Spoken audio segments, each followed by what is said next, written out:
انت عارف لو بتبيع خضار او فاكهه ايه الضرايب اللي عليك؟ عارف ولا مش عارف؟ ولو تعرف حد بيبيع خضار او فاكهه اعمل له منشن في الكومنتات عشان يعرف هو كمان، وتعالى اعرفك.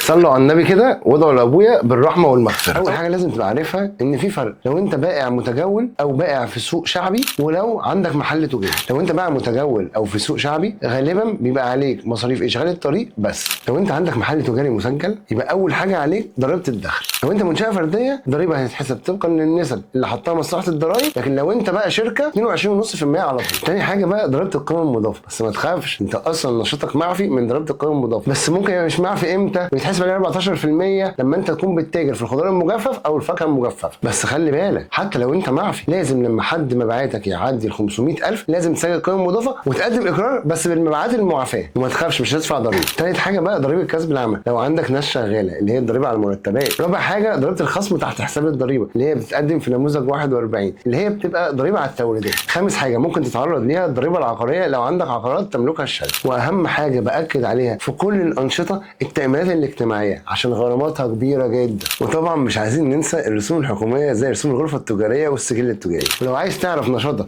ايه الضرايب اللي عليه وبتتحاسب ازاي اكتب لي في الكومنتات.